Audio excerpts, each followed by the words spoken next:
अस्सलाम वालेकुम and welcome to Ramadan fit with me Sidra Iqbal. काश कोई ऐसी मैजिक डाइट होती जो सबके लिए एक जैसी होती। हम कुछ कॉमन हेल्थ के उसूल तो आपको बता रहे हैं, but if you have particular health conditions या आपका कोई बहुत यूनिक मसला है, do consult your physician, do consult your doctor before taking it up. इसके अलावा फैट डाइट से दूर रहिए। कई दफ़ा हमारी बॉडी टाइप हमें बता रही होती है कि आपको किस किस्म की डाइट करनी चाहिए, what exactly is your requirement. आज ज़रा इसी हवाले से बात करते हैं।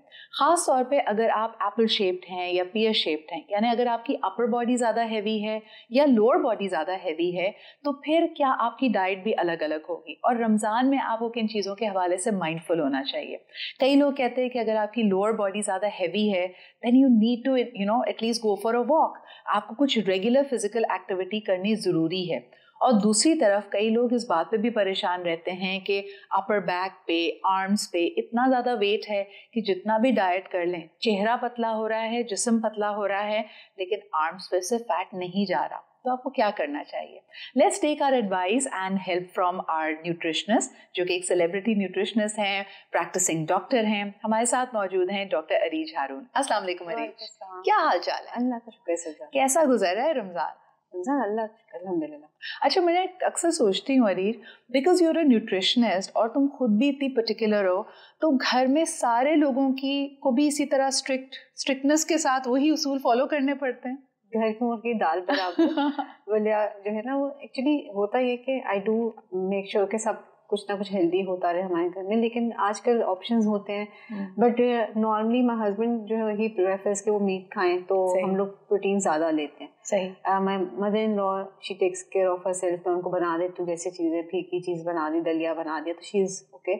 My daughter is like that, youngest one is like that, but जो बड़ा वाला है वो आजकल उस फेज में है जहाँ पे उसने सब कुछ खाना होता है। बिल्कुल सही। अच्छा, तुमने क्योंकि प्रोटीन्स का जिक्र किया, और प्रोटीन में सी बात है, सोचते हैं तो फॉरन मटन, चिकन, इसके अलावा अंडे वगैरह जहन में आते हैं। आई ऑलवेज वंडर्ड कि जो लोग वेजिटेरियंस हैं उनके लिए गुड प्रोटीन सोर्सेज क्या हैं लेग्यूम्स के अलावा? मेन सोर्सेज तो यही हैं, जैसे दालें हो गई, बीन्स हो गए, चने हो गए, मटर हो गए। मटर को पूअर मैन्स मीट भी कहते हैं, इस वजह से कि वो इतनी अच्छी सोर्स है प्रोटीन की।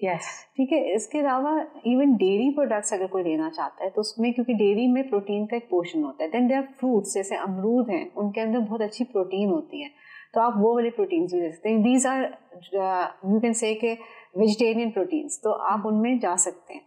लेकिन आपकी डेफिशिएंसीज प्रोटीन बेस्ड नहीं आती। अगर आप प्योर वीगन है या वेजिटेरियन डाइट फॉलो कर रहे हैं, डेफिशिएंसीज आप में आती हैं B12 की एंड जिंक की, जो जिनकी मेन सोर्स जो है वो मीट होती है। बिल्कुल सही। अच्छा, मुझे बताओ अरीज, क्योंकि we are on this subject and before we go on to the main topic, आजकल मायर्स कॉकटेल्स और मुख्तलिफ आपको इंजेक्शंस में न्यूट्रिएंट्स एंड विटामिन्स अवेलेबल हैं, और इसका बड़ा फैक्ट भी है कि लोग कहते हैं कि जी अगर आपको इंस्टेंट एनर्जी चाहिए, ब्यूटी बूस्ट चाहिए, तो आप जाके लगवा लें। As a nutritionist do you recommend कि इस तरह इंजेक्टेबल या IVS के थ्रू होना चाहिए, या तुम कहती हो कि नहीं, फूड बेस्ड और खाने पीने से ही आप अपनी कमी को पूरा करें? देखिए, जो फूड सोर्सेज है ना, they are an excellent source. उसका फ़ायदा ये होता है कि जब आप खाते हैं कुछ तो वो उतनी ही एब्जॉर्ब होती है जितनी आपकी बॉडी उसको प्रोसेस करेगी। राइट। आप जब किसी ट्रिप में के थ्रू लगवाते हैं IV में, तो वो एक्सेस भी जा सकती है, फिर वो पास आउट कैसे होती है, क्लीन कैसे होती है, थ्रू किडनीज।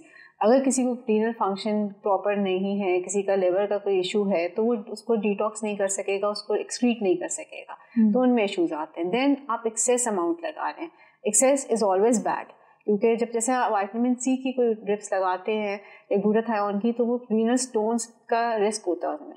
इसी तरीके से अगर आप B12 एक्सेस लगा लेते हैं तो वो आपकी नर्व्स को फ़ायदा देने के बजाय एक्सेस में वही सारे सिम्टम्स जो डेफिशिएंसी में आते हैं वो एक्सेस में भी आना शुरू हो जाते हैं। बिल्कुल सही। तो यू ऑप्ट फॉर देम। अगर आपको कोई ऐसी कंडीशन है, अगर आपके डॉक्टर ने कहा है कि इंडिकेशन है, you need them, then. Otherwise ऐसे नहीं कि मैंने जाके लगानी है, बस उठ के चले गए और आपने कहा क्योंकि हम लगवा सकते हैं तो लगा लें।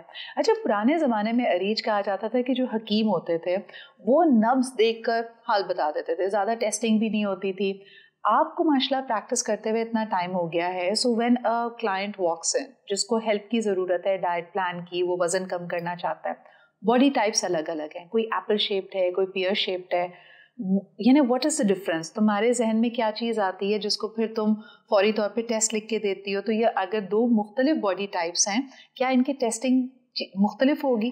देखो कुछ बेसिक बेसलाइन होते हैं वो तो हम सबके कराते हैं, जैसे हम कहते हैं कि आप कंप्लीट ब्लड काउंट जरूर कराएं। बट जैसे आपने बॉडी टाइप की बात की तो जो सेंट्रल ओबेसिटी होती है, जो नीचे टमी के अराउंड थाइस पे स्पेशली फीमेल्स के आना शुरू हो जाता है, उसमें एक इंडिकेटर होता है सीरम इंसुलिन हम कराते हैं। बिकॉज इंसुलिन लेवल्स जब आपके बढ़ते हैं, इंसुलिन रेजिस्टेंस जब डेवलप होती है तो आपकी सेंट्रल फैट आना शुरू हो जाता है, एब्डोमिनल फैट जिसे कहते हैं हम लोग। तो वो इंडिकेशन होती है कि इस पेशेंट को हो सकता है, मे बी किसी का ना हो, फैमिली जीन्स भी हो सकती है, लेकिन मोस्ट प्रोबेबली इनको इंसुलिन रेजिस्टेंस डेवलप हो रही है। देन फीमेल्स जिनकी नेक के अराउंड बहुत ज़्यादा फैट आ रहा होता है, जिनका फेस पे बहुत ज़्यादा लगता है कि उनको कहते हैं हमारे पफी फेस होता है, उनके cortisol levels and kidney function test हम जरूर कराते हैं टू रूल आउट कि उनके बॉडी से एक्सेस वाटर एंड सॉल्ट्स निकल रहे हैं कि नहीं निकल रहे हैं।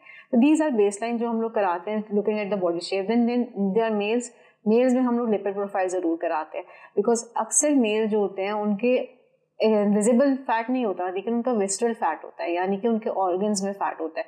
तो वो बैठ आएंगे तो मुझे कंप्लेन क्या करेंगे कि हम जैसे दिल वॉक इन एंड दिल बी लीन एंड एक सेंटर में बस एक पाउच निकला होगा उनका टमी का, तो उनका हम विस्ट्रल फैट कराते हैं। मेजॉरिटी उनमें जो है वो उनका जो लिवर है वो फैटी होता है। अच्छा, व्हाई इज इट कि ये जो मिडरिफ का फैट है, बेली फैट है, ये सबसे ज़्यादा मुश्किल है लूज़ करना? और लोग कहते हैं ना कि जी एक दफ़ा पेट अगर आपका निकल आता है तो उसको हल करने के लिए आप एक्सरसाइजेस करें। कई मैंने फिटनेस ट्रेनर्स को देखा है, वो कहते हैं जी जितनी एब्स की आप एक्सरसाइजेस कर रहे हैं वो सब बेकार हैं।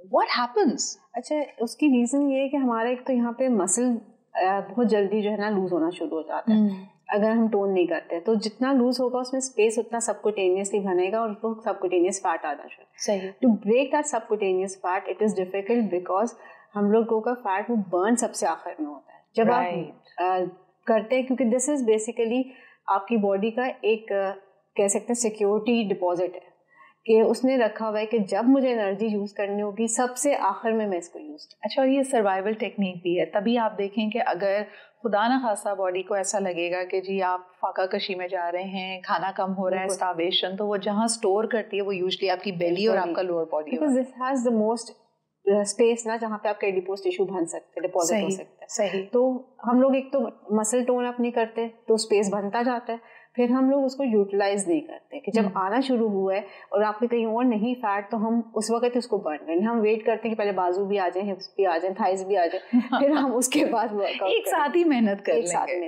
अच्छा, ये आपने जब बाजू और गर्दन की बात की जिसको वाइव्स हम्प भी कहा जाता है, जो अपर बैक में लोगों को देखें कि गर्दन पे एक कुप की तरह का फैट डिपॉजिट हो रहा होता है, ये क्या इंडिकेट करता है? लाइक यूजुअली मैं समझ सकती हूँ कि अगर कोई चल फिर ज्यादा नहीं रहा तो सेडेंट्री या टांगों पे आपके फैट आ रहा है, लेकिन why does fat start depositing on our upper back? अच्छा, ये तो ये जैसे इंसुलिन रेजिस्टेंस की बात की उसमें भी हो जाता है। सेकेंडली पोस्चर आपका, आप जब हम लोग पे आजकल बहुत हो रहा है commonly because we keep on looking at the mobile and हम बैठते हैं हम लोग नेक बेंड कर लेते हैं, तो उस वक्त वहाँ पे एक एरिया बन जाता है, स्पेस बन जाता है जहाँ पे वही बात है एडिपोज टिश्यू ग्रो करना शुरू कर देते हैं। इसकी सिंपल एक्सरसाइजेज आती हैं। देयर इज अ फुल, आप एक जैसे अपने नेक को स्ट्रेट करते हैं, पोस्चर स्ट्रेट करते हैं, उससे ये वहाँ से फिर निकलना शुरू हो जाता है। इन केस किसी का बहुत ज़्यादा हो और उसके साथ आपकी नेक पे ब्लैक लाइन आ रही हो तो आपने अपना इंसुलिन का टेस्ट कराना है and then you have to go to a proper dietitian या न्यूट्रिशनिस्ट। आप चाहें उसको आपको प्रॉपर एक डाइट प्लान लिख के देगा तो उससे ब्रेक डाउन होगा। अच्छा, अगर आपकी लाइफस्टाइल सेडेंट्री भी हो, आपके हाउस चोर्स जो घर का आप काम कर रहे होते हैं, बेबीज को उठा रहे होते हैं, खवातीन अक्सर ये कहती हैं हम तो पूरा दिन अपने हाथों से काम करते हैं, फिर क्या वजह है कि हमारी आर्म्स, अपर आर्म्स इतनी हैवी हो जाती हैं?